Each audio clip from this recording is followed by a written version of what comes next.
मक्याचे कणीस खायला कोणाला आवडते आणि हे आहेत स्वीटकॉर्न बाजारातून आणलेले. तर मी 2 आता बॉईल करायला ठेवते. गरमागरम बॉईल केलेले मके खूप जास्त आवडतात. आता मके आपण भाजू पण शकतो आणि बॉईल केलेले पण खाऊ शकतो. मक्यापासून वेगवेगळे पदार्थसुद्धा तयार करतात.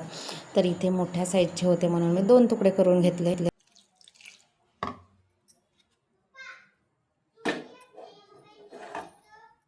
बॉईल मक्का कोणाकोणाला आवडतो. बॉईल मक्का तर आमच्याकडे सगळ्यांनाच आवडते. भाजलेला मक्का पण आवडतो. हा आहे स्वीटकॉर्न. रुद्रांसला आवडते, मला पण आवडते आणि यांना नाही आवडत. भाजलेला मक्का आवडतो त्यांना. तर मी आता बॉईल करते मक्का आणि खायला.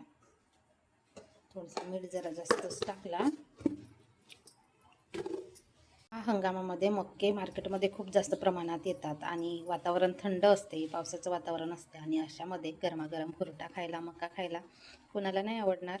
तर मार्केटमध्ये खूप जास्त प्रमाणामध्ये आलेले आहेत. मी प्रत्येक मार्केटमध्ये 1 किलो मका घेऊन येते, कारण मक्यामध्ये खूप जास्त प्रमाणामध्ये प्रोटीन असते म्हणतात आणि हेल्दी आहे मका, तर खाल्लं तर पाहिजेच.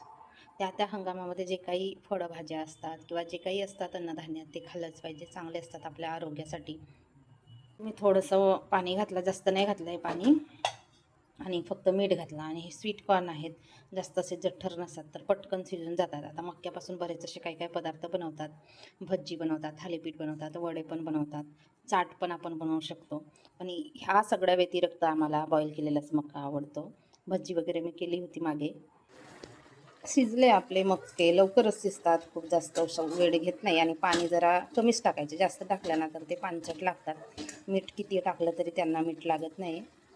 तर शिजलेले आहेत, पण थोडीशी अलटी करून घेते वरचा भाग. तर आता शिजले.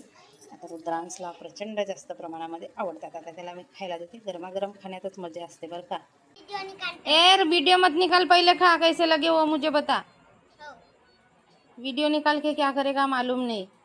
अभ्यास करता करता मोबाईल बघते, मोबाईल करता करता अभ्यास करते.